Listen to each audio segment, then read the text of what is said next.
Everyone. Welcome to Dialogue on Mondays again. Technology is trying us today, but we're not going to let it win. I have my final guest for the month of March joining Lee Kasumba. I'm going to try to get Lee on the live once again.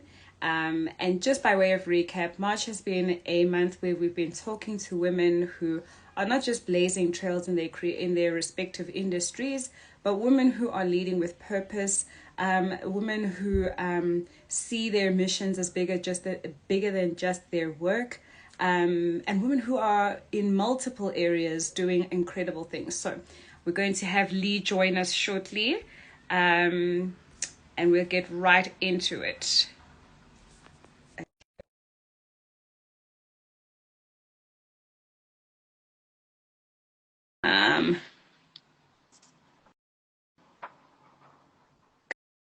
Guys, isn't it incredible? We rely so much on technology, and there are times it fails us, but we're here. We will not relent. Hi, Lee.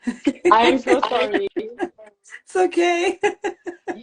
It's You know, okay. the funny thing is, I just did an interview with like a really high profile guest that I've been trying to get Sure. for almost a year, I kid you not, and the internet Sure. kept cutting the whole way.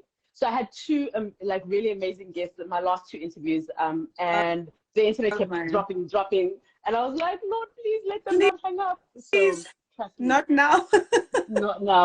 Oh yeah, so I feel um, you. How are you, Tabang? Grace. I'm good, thanks, and you. Thank you for showing up despite it. Yeah. Isn't that the realities of the life we live today? We rely so much on technology, and yet really it really carries us. It's just by the little, the strands. But nonetheless, Lee, thank you for joining. Just by way of brief introduction, guys, once again, this is the last installment for March. Lee's joining us as our final guest for this month. And as you know, we've been talking women arisen, women who are doing phenomenal things in their respective industries, women who are leading lives with purpose. And the conversations here at the dialogue are all about impact. And so my guest today is definitely a woman of impact. Lee, welcome. Thank Lee, you. just by way of icebreaker, I mean, you have a very interesting history, and I think it's actually it's something we may overlook, but you are Ugandan born, raised in South Africa, Mm. if I'm correct. And I just want you to sort of walk us through what your childhood looked like. What did it feel like to be part of two worlds at different times? And how has this impacted what you do now? So Tabang, here's the actual thing. I'm actually Cuban born Wow. of Ugandan origin. Yeah, yeah. And nothing to Sure. do with my dad being a medical doctor. My mom was just she was basically doing some work there. So I'm actually Sure. Cuban born. Wow. And I spent the first, I'd say, yeah, the beginning of my life was spent in Uganda. Sure. And then my parents went Kenya, Zimbabwe. Of course, a lot of it is a little bit of a fuzz to me. Sure. And then South Africa. Yeah. And yeah, it was quite interesting because growing up in South Africa, when my parents left Uganda initially, it was, there was a lot of political upheaval in Uganda, is what I'm understanding was Sure. really going on. Yeah. And I don't know if you know, Makerere University used to have some of the best doctors, and my dad is a medical doctor, so he was Sure. actually I think he was about to finish, if I'm not mistaken, and he transferred to Madunsa University. But Okay. so did a lot of like my uncles, Yes. family people, a lot of them. There was a huge call to get some of the doctors from the continent into South Africa. Right. So there was like a huge Ugandan community that kind of like plunged along. Sure. Sure. Yeah. So growing up in South Africa, I was always very deeply connected to my Ugandan roots. Sure. I'd like to say that I had the best of both worlds. So in Ugandan culture, for example, we do a lot of this thing where we kneel. My sisters tease me. They're like, I'm the kneeler in chief. I'm on it. And Yes. yeah, so, I never felt disconnected from Uganda. Sure. My parents also would make sure that we went back home like once a year at the very least. So Yes. yeah, I felt always really connected to Uganda, but I had the other beautiful experience of being in South Africa, Mm-hmm. and obviously growing up in South Africa, which afforded me so many opportunities. I really credit where my career I really credit the possibility of my career to South Africa and Sure. South African people. Like, I can't deny that. So a Yes. lot of my nurture and going to schools in South Africa played a huge role. I tell people so often that one of the things I'm most grateful about is to have been able to go to school in South Africa, because now living in Ghana and hearing about schooling Sure. systems in other parts of the world, you don't realize that they don't have intersports. You don't realize all of Sure. these things we took for granted. I'm just like, Sure. oh, you mean there's no like netball playing against other schools? There's no this. You don't go to watch rugby. You don't, and I think South Sure. Africa really gave me such a well-rounded, made me a well-rounded person. Mm. So I really appreciate that about South Africa. And I would say, like, my blood and who I am would be definitely Ugandan. I'm in my culture. I'm very much about Sure. that. So Sure. yeah, the best of both Awesome. worlds. Yeah. So great. And I mean, so you are Pan-African at heart. I mean, and I think Mm. it goes far back. I mean, beyond just you, doing the work that you currently do, it sounds like even in, your parents, and then moving around, which is the story for actually Yeah. a lot of African children, who've had to move around for various reasons. So many of my personal friends have been in that, and it's been interesting hearing the stories just around, feeling like I'm part of two worlds, but I'm not fully belonging to two worlds at different Mm. times, because in one world I'm identified as someone else, and in the other world I'm seen as something else, which is always so interesting. And I know it comes with its complexities, but it was also its beauty because of your exposure. Mm. So that's really Yeah. amazing. And then let's dip a little bit into your career path. I mean, when you sent me just a bit of your bio and the incredible things that you've done, I'm like, sheesh, what a journey into the space, into the creative space. And so maybe if you could just start by, sharing what inspired you to want to pursue the arts. I understand that you did a bit of drama at university, performing arts. Yeah, maybe walk us through just a little bit of what inspired you towards the arts. Yeah, so I would say it's so strange because growing up, everybody used to tease me, or not tease me, they always used to go on about how this is Sam's daughter. Sure. So Sam is obviously my dad. And Yes.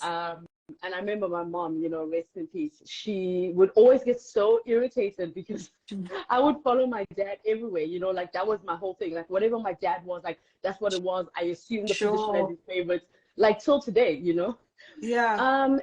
And my dad is he's a medical doctor, he's a surgeon, and so because I wanted to be just like daddy, I actually for a long while everybody thought that I was going to go into medicine. Oh wow. Like that's what everybody thought, and of course and it's a very good thing for the whole world that I didn't, because I promise you this thing would not have happened.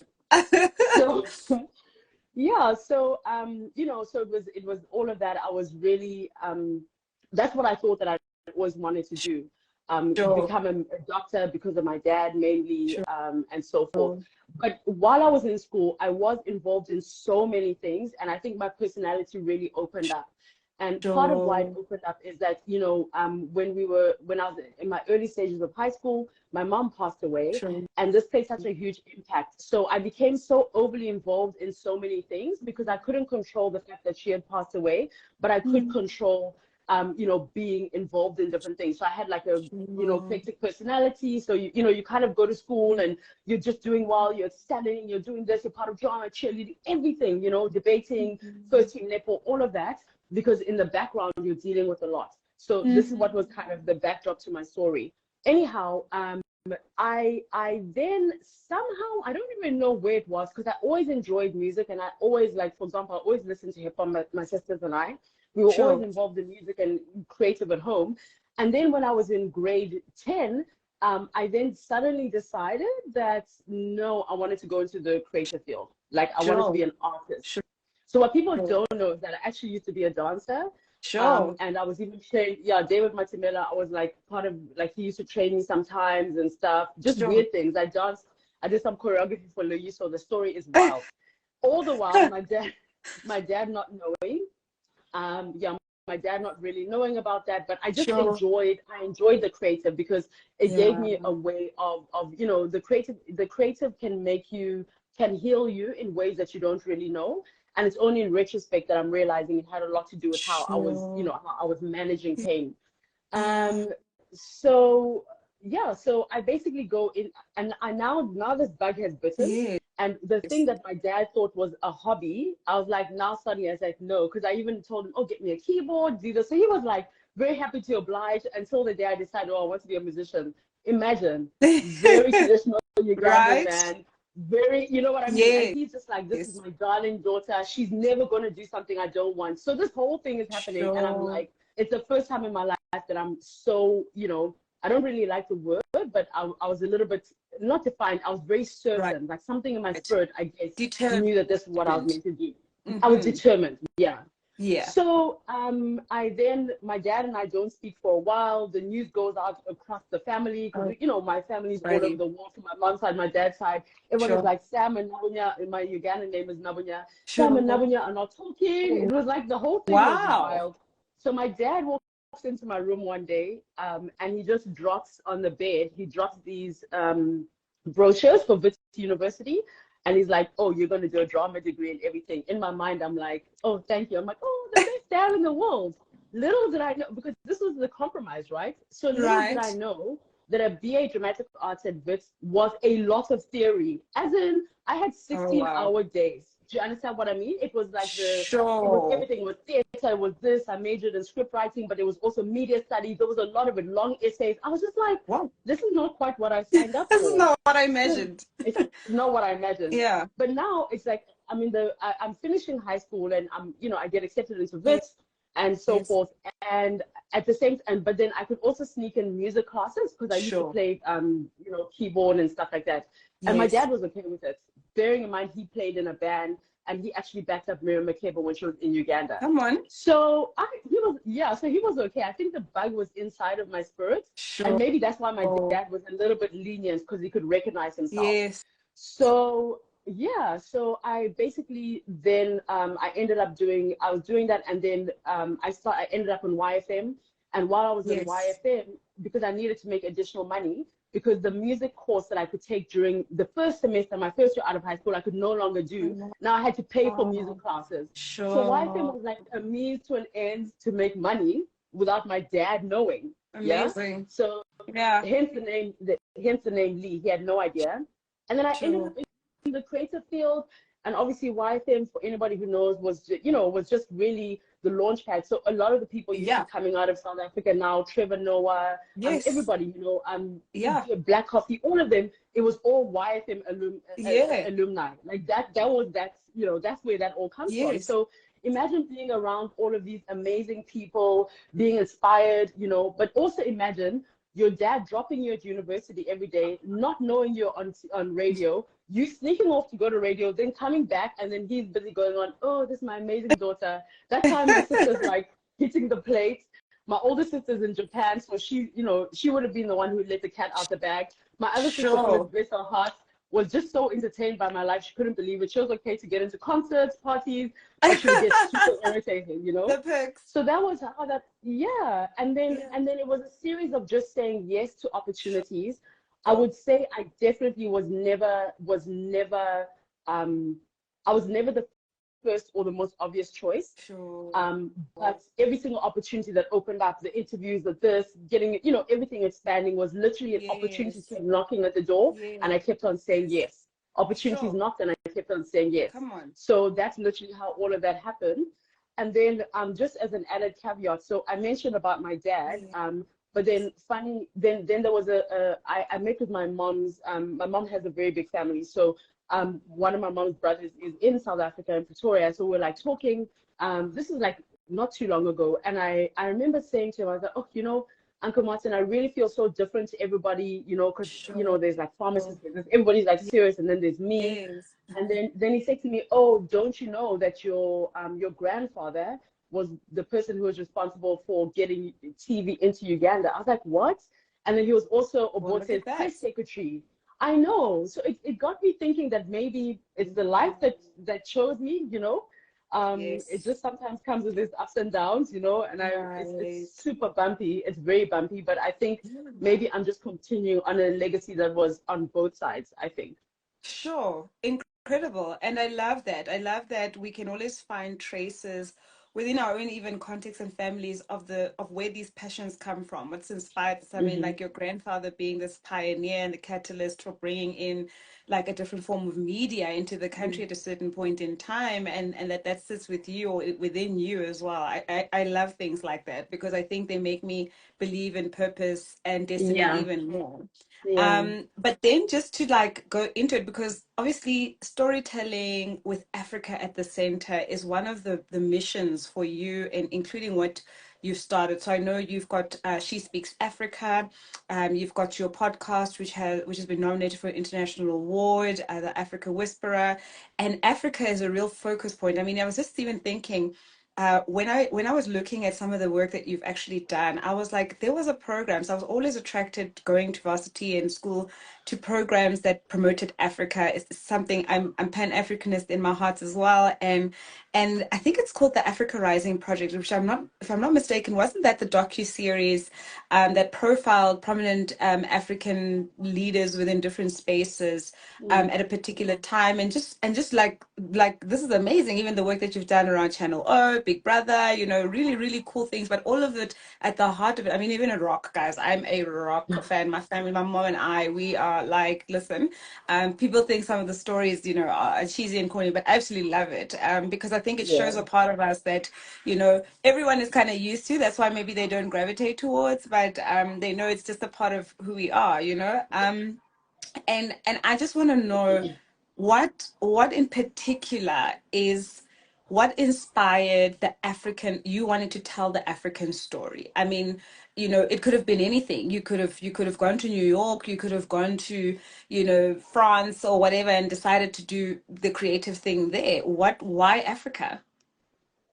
So the caveat of that is that not in a cheesy way, but I feel like the path was chosen for me, Sure. because like I mentioned, after my mom passed away, what my dad would do is that he would send us to, we have family all over the world. So one of my dad's sisters, well, he's got sisters in the UK and in Canada. So he Sure. would send, because it was three girls, he would send us to go spend time with my aunts With in it. Toronto, then my aunties in London. So, that was the life. So Yeah. I literally thought that after high school, I was going to get the opportunity to be able to go and study abroad. And I remember my aunt in Canada, she actually was very pro this, you know what I mean? We already had like our 10-year visas Mm. and stuff, but she was like, oh, she can be my sponsor. I can go through. And, it would have been so easy and so natural at the point because it was Mhm. family and all of that. The support system was Yes. there. Everything would have Yeah. been covered. But something in my dad's spirit made him say no. He Sure. decided that he wanted me to be in Africa and my sisters as well. My other sister got a Mm. scholarship to go to Japan, and so that was a bit different. But her fundamental studying and life was in within Africa. And I feel Yes. as though I don't know what it was that made my dad, I mean, on one hand you're like raising three girls on your Mm. own, but I Mm. don't know what it is that there was a determination in my dad's spirit. Mm. Specifically, even when I made the case for being able to study abroad, he was just so determined that I'd be here. So Sure. yeah, and especially at that time in history, it's not like now where it's everything about Africa is cool, where Africa is Mm. kind of like in trend, Right. it's the culture, it's what everybody's interested in. Back then, it's like to be involved in anything Africa was, it didn't Mm. seem like there was a future, Sure. it didn't seem like there was a future. I mean, I'll use Trevor for example. I remember when he was doing comedy at Blues Room or something, there'll be 20 Sure. people at Blues Room. You know what I mean? It didn't seem, everything that we Sure. see now did not seem possible. Mm. So, yeah, so I ended up here and I think it was what God wanted. I never left. And Yes. I basically, what I did is that all I could ever do was tell stories or engage from the perspective that I best knew. So Sure. it's not something that's foreign to me. Growing up in South Africa, obviously being Ugandan, having friends from around the continent, Yes. and all of that, being able to travel and everything, it just was naturally who I was. Yes. So I didn't like plan it in my head. It was literally naturally who I was. I Yeah. couldn't get away from it. It Yeah. was my life experience. Um, it was my life experience. It was what I was passionate about. It was what I knew. So Yes. basically, all the work that I do is just like additional breath to who I am. Right. You know, it's just I like love that. additional. It's like additional breath. Yeah. I love that. That's incredible. I love that. And I mean, so you're a woman, a young woman who's at this point when you're now saying, Africa wasn't on the map in that way. Mm. You're entering rooms and spaces where you're discussing strategy, you're discussing, narratives and ways to put together content and productions that speak to this narrative. What was it like being a woman in that room? Maybe the perception we have is that when it comes to the arts, it should be fairly easy. It's almost like everyone is accepted, everyone's belongs, everyone has a space. And I want to know if it was distinctly different because you were a woman, or not. What was your experience being a woman in the space of the creative space, especially in the rooms where we're discussing strategy, we're talking about how to tell a story. What was that like? Wow, this is such a great question because I would honestly say, obviously there would be one or two incidents, but in general, I Mm, didn't have the issue of people thinking of me as a woman in that space. And sure. I don't know, yeah, I don't know if it's in part because of how my dad raised raised, and he always would tell my sisters and I, it Yes. was always like I never thought of myself as anything other than Leslie or Nabunya. I didn't think about Sure. the impossibilities. I didn't think about limitations, and Yeah. like being raised and having like such a good role model as a father. I never felt like nobody is going to listen to me, because why? Like my dad was Yes. Why listening to me, not? like Yeah. yeah, Yes. why not? And Yeah. also I think there was a lot of ignorance. I just went in and I Mm, just kind of and at points when I couldn't speak, or when I felt nervous, I never felt of it because I was like a woman. I felt it because I was actually really shy, and I sure. wasn't I knew what I knew in my mind, but I was not so great at articulating myself. So I've become Mm, better in terms of talking and articulation, but I really did have issues before. So mm, it was more that. And also I've been blessed enough to have a lot of the people who've opened up spaces for me and rooms for me sure. have been different, men who've been like, put her in, so me being appointed as Yes. head of Channel Africa, the former Yes. CEO of Supersport, Gideon Kobani, who's also, I think, a director at Amazon Prime, Yes. it was him who put my name forward as a recommendation, right? Come on. Yeah, obviously with YFM, it was Bad Boy T, and imagine, how big Fresh everybody in them were. It Sure. was them that put me Come on. They weren't like on. women who were really opening doors. It was that kind of thing. Like I really had that opportunity.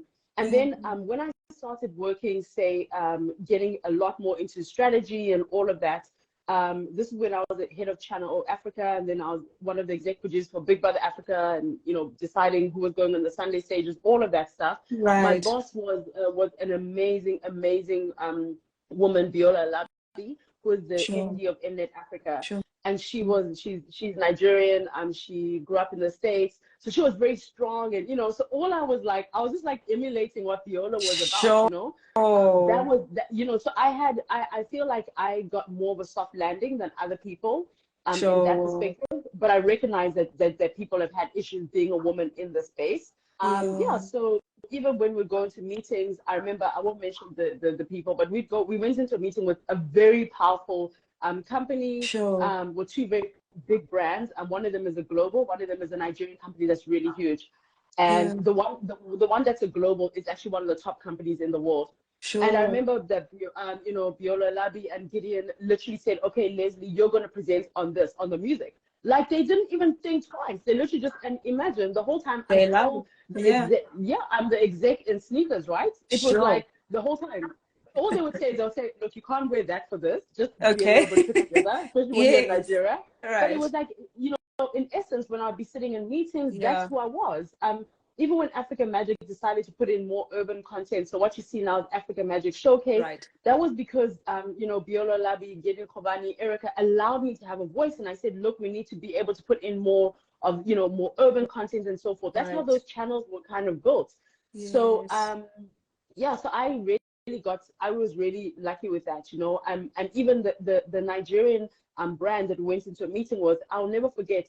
You know, they kept us waiting. They put us in a room and they kept us waiting. I'm so nervous because everyone in Nigeria will know who it is. They kept us waiting in a room for a while. And, you know, my boss, Biola Labi, was not having it. After, like, eventually when they come in and then the boss won't speak to us, he would whisper to the person's ear and then talk to us. You know, I remember Biola was like, okay, we're leaving. And there was a general consensus. Everybody stood up and we left. You know, and I think I kind of learned how to be treated in that space, or how to expect to be treated, you know, but always having a high level of respect. And I think being in Nigeria, what Nigeria really taught me was about the power of my voice and the power of my ideas. You know what I mean? And in Nigeria, like working in Nigeria and being in Nigeria taught me that, and being able to be like, wow, you can have a vision outside of your actual place that people are used to you in, and it can actually work. Sure. So yeah, I think like Nigeria gave me this, like, I don't know, this Niger confidence that I was like, oh, this thing is possible, you know, like the hustle is real. Right. You know, yeah, that kind of thing. But I will say that the only place where I've actually had challenges, or when I've been taken aback, has been in Ghana, coincidentally. I've been I remember there's an incident where I was in a room and there was a lot of women in the room, and the CEO of the company was a woman, and there was a gentleman who was speaking, and then I was literally adding to his idea, and then he literally turned to me and he said, shut up, I'm still talking. Now every woman was so shocked, including the CEO, because we were not expecting it. But I've found that in Ghana I've had a lot more challenges, you know, with having a voice. That straight silenced me. You know, I got apologies from everyone except him. He did lose his job subsequently, but it's been like in Ghana I've had to learn how to taper myself. But you know, when in Rome, do as Romans.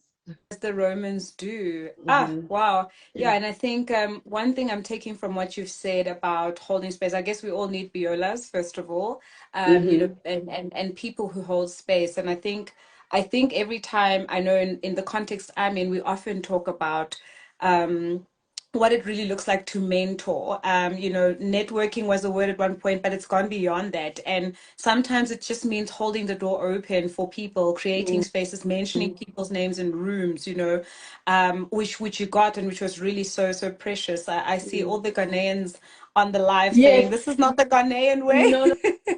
So let me caveat it by saying this. My experience in Ghana has obviously been very good. What I was saying was that the first time that I experienced you know, being a woman in the room, it was when I was in Ghana, and the gentleman was actually subsequently fired. So the situation was rectified. So that's the only time that I've really had that kind of incident. I've had that kind of situation. So you know, and when I said that I had to taper myself, I'm very overly energetic as a speaker. And I think that, you know, even though I was agreeing with him, my enthusiasm might have been taken as a way as trying to quieten him, and that's not what it was. So you see what I mean? That's why I said, that's why I'm saying, when in Rome, do as Romans do, because I believe that whenever you go to any country, you know, whatever country it is, if you look at internationally, when people are doing business with people in China, the way that they address people is very different. When people are doing business, so it's basically understanding, like having like African, like having you understand the culture, and so that's what the cultural dynamics. So that's why I said that's the only time, you know, and I'm in no way, because Ghana has also offered me a lot of opportunities, and many of the doors that have been opened for me in Ghana have literally been by Ghanaian men and obviously Ghanaian women who have opened doors for me. But I was literally responding to that. I'm in no way disrespecting Ghana at all. I hope that's clarified, and I mean, of course, these are the things. I mean, you know, I think whether you're a man or a woman, I think we will all have encounters within the space, particularly within the career space, where they were defining for us, because they challenged things that are fundamental to us, whether it's our sense of self, our confidence, how we show up to spaces. So this is the nature of how it is. Lee, I'm sorry if I could just add also, you know, I feel like it is about that, and I feel like you know, whenever we're dealing with people in new spaces, you know, Like the way, say if Mm, I'm in Uganda, for example, I know that when I walk into a place, I guess it's code switching, but when I walk into a yes, place in Uganda, I know how I'm going to be, how I'm going to communicate a lot more. You see what I I mean? got Like you. it'll be very Yeah, different versus like yes, if I'm walking in in different places. So yes, it was such a learning experience for me because sometimes, we think that somebody's responding to us because we're a woman, or somebody's responding to us because of our race, or somebody's yes, responding to us because of where we come from. Meanwhile, yes. communication is message sent and message Mm, received. Do you see what I mean? yeah, And if you 100%. communicate in a way that somebody doesn't understand it, and they're understanding from a cultural context, as a communicator and as somebody who does that in my Yeah, work, like I always have to, I always assume that if there was a miscommunication, it was me, because it's easier for me to fix it. Do you see what right. I mean? So we need Exactly, to, yeah. exactly. So sometimes we're thinking that, oh, somebody's responded in a certain way, because they're like this, but sometimes literally like in that It's situation, it was just a total understanding. it was Yeah, understanding like the way the tone was going. So it is really correct. about, understanding people's cultures when you walk into a space, when you have Yeah, conversations with people. The way that I am with different guests, I'll respond to different guests in different ways because correct. we have Yeah. to basically create a rapport. So yeah. Yeah, 100%. Yeah. This is the thing. And I think it even is it's a great example. It's actually a great point. It's just about the fact that, we talk about wanting a unified Africa. I'm giving an example. But Mm. the realities are that we have contexts and cultures that inform how we even show up to Mm-hmm. places, how we communicate, how we Mm. operate. A South Africa, for example, for a black female in certain spaces, there's a way I show up, whereas I don't show up a certain way in other spaces. And it's the nuances Mm-hmm. you need to sort of get right because you have understanding of the context. Correct. And this is it, because that's actually what it means to be just a member of the global Yeah. community. But yeah, Yeah. I'm mindful of our time, and I just did want to ask two more quick things. So just walk us a little bit through what you actually do now. I mean, there's the Africa Whisperer, there's She Speaks Africa. Tell us about these initiatives, what they're about, and how people can sort of interact with what you're doing on those platforms. Okay. So so the Africa Whisperer is my podcast, and it's really about, is about telling African stories in the Yeah. very plainest way. And this season we're focusing on the Visionaries Gambit. So these are Do. people in Africa, regardless of how popular they aren't, who've got like amazing stories, who understand the Mm, importance of rebuilding and dreaming again and revisioning, and who sure. are able to adjust and navigate spaces. Because Yeah. in life sometimes we think that on our journey to success, we kind of think that the road is straight. There's some corners Yes. that are easier to navigate, and there are other corners that aren't easy to navigate. Mm, So it's talking to people like that who understand, like, these corners, like this is how you kind of turn the car when you're going this way. mm, You go a bit faster, you go slower, that kind of thing. yeah. But they also do share a lot of the background and the personal experiences and what keeps them going on personally. I really wanted to Mm, focus on that, on visionaries, people who I say are always revisioning. sure. Because if you're a visionary, you consistently are redrafting, you're redrafting, you're Sure. retrying, you're doing it Right. again. Because we live in a world now where everybody thinks that the minute, that there's a one way to do it. And the blessing, and then the other hard part on social media, that everybody thinks it happens like this, and it doesn't. Because you see the tail end. How everybody says nobody ever posts Definitely. the drafts. They never post the drafts. Everybody only posts the amazing day. This So is it's really truth. about that.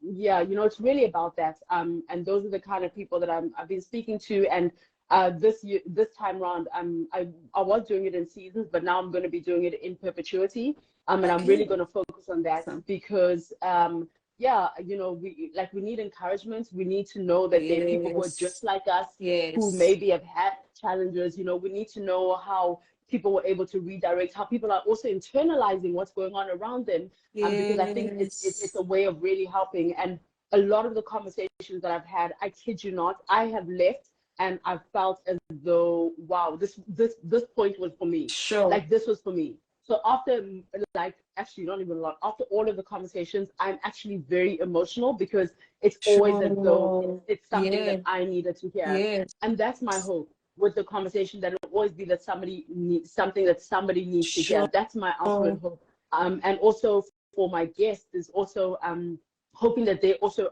are reminded of who they really are, because the world can lie to you about who you are and make you forget about your purpose and your So journey. good. And then, so that's the Africa Whisper podcast. I'm really trying to go all out with it.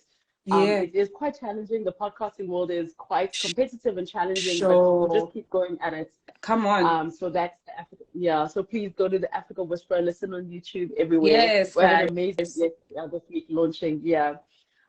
And then so there's that. And then She Speaks Africa. So it's quite funny. When I was based in South Africa, I would do quite a lot of the quote unquote Africa things. Sure. So even with 702, after Nikiwe, I think Nikiwe went to go and study, and she was phenomenal. Like I was literally like, oh my gosh, Nikiwe is incredible. And then they were like, oh, would I do Africa Connected? So Standard Bank Africa Connected. So then I traveled around the continent. Then I was doing the Africa Business Report on Bruce's show. Bruce Woodford show, and then all of that stuff. Then the weekend guys were like, "Would you do this?" And then even when I would do when I would have to do actual shows, I focused on, you can only, I couldn't compete with people. Even though I grew up in South Africa, I couldn't compete with the 100% South African experience, because although I had grown up in South Africa, I remember in an interview with Akin Omotoso, he literally said to me, what we need to remember is that, the way that we were brought into South Africa, we were actually more privileged than what a Black South African is. So I could not 100%, because I didn't have the full experience, right? I didn't.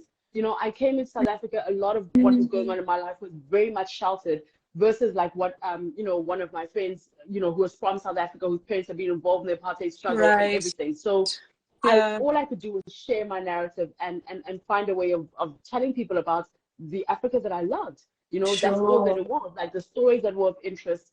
And also because previously, newsrooms in South Africa specifically, or media in South Africa, because of apartheid and because of how things were separated and segregated, everybody was only looking at what was going on in South Africa. And I felt like too much was being missed. There were so many collaborative points from South Africa to the rest of Africa, Africa into South Africa, and there weren't enough positive stories or information being shared or context or, what was going on happening. Nothing, none was going on. So, which is why sometimes I don't blame the way that people respond. It's because, media's role is to show the whole story. But unfortunately in South Africa, the story that was being shared of Africa was the same story that was being shared to the rest of the world about Africa. Do you know what I mean? So there were so many misconceptions between South Africa and the rest of the continent, but I feel like that was a legacy of the apartheid government. So for me, having been able to have experienced the best of both, I felt like that was what it was that I would kind of do. So with She Speaks Africa, to get onto the business, to get to your answer. So what happened is that every time there would be something about Africa, where there was like something going on with an election or something, because I was really well versed, I was always being asked, or an artist or something, people would always call me and say, what do you think about this? What do you think about this? And then somebody made a joke. They said, if Africa was a language, you would speak it. I was like, ha ha ha, ha. That's so funny. Now the way my mind works, the way my mind works is I'm overly creative. So I banked the name She Speaks Africa in my head. I just was like, this would be like cool. And so She Speaks Africa is a creative marketing agency. It creates original projects, and all the original projects basically show a different aspect of Africa, a lifestyle story, an aspect story of Africa. But also we handle clients like Canal Plus advertising. So we handle their clients in the French-speaking countries. And it's really just and then strategy, helping people with strategy and marketing, production, that kind of thing. It really is just like a creative and creative and marketing agency with my knowledge into the business. Amazing. And so people can connect with both Africa Whisperer and She Speaks Africa on social. So are you on Instagram, Facebook, Twitter? Where can they connect? So we're on Instagram, LinkedIn, everywhere. So you'll find the Africa Whisperer everywhere. With She Speaks Africa, we've just done a bit of a rebrand. So I think within the next 3 weeks, the new websites and all of that will be up. Because we've done some new exciting work, so we want to be able to profile it well. So give it the next 2 or 3 weeks at the very most, it'll be up. But yeah, for Okay. now, everybody can follow the Africa Whisperer, and then go to all the everywhere that podcasts are available. Right. Just look for the Africa Whisperer, and then also my LinkedIn, Lee Kasumba, will show all the work being done with She Speaks Africa and the Africa Whisperer, our clients, the work that's being done, Amazing. and so forth. Yeah, yeah, and our strategic Amazing. partnerships. Amazing. Amazing, amazing. Lee, thank you so much for your time and thank you for sharing your story also so vulnerably. I mean, just, some things that you shared personally, but what I love is how everything comes together and still forms part of, your bigger role and bigger purpose. And really, I think that's been the focus of the conversations we've been having on this platform for the last month is that irrespective of your story, your background, your experiences, there's still space for purpose and for impact, and that's exactly what you're doing. So I wish you all of the best in all of it. May those Thank platforms and you. spaces continue to grow in influence and impact. Thank you. For all those on the live, please do follow her and engage with her platforms as she's explained, and keep an eye out. We're ending off for March this series on women, and we'll be talking very interesting things in the coming month. So please do keep an eye on the socials. Lee, thank you so much. Let me release you. Bye, everyone. Have a good evening. Taban, I just have to Yes. say you were fantastic. Honestly, I Oh, really enjoyed this conversation. Thank you. And awesome. thank you very much for asking me. Yeah, I love this platform. So I Awesome. really am so grateful that you asked me. You're a great conversationalist. Oh, thank you. Thank you, Lee. I Thank received you. that. Thank you. Thank you so much. Have a good one, everyone. Take care. Bye. Bye.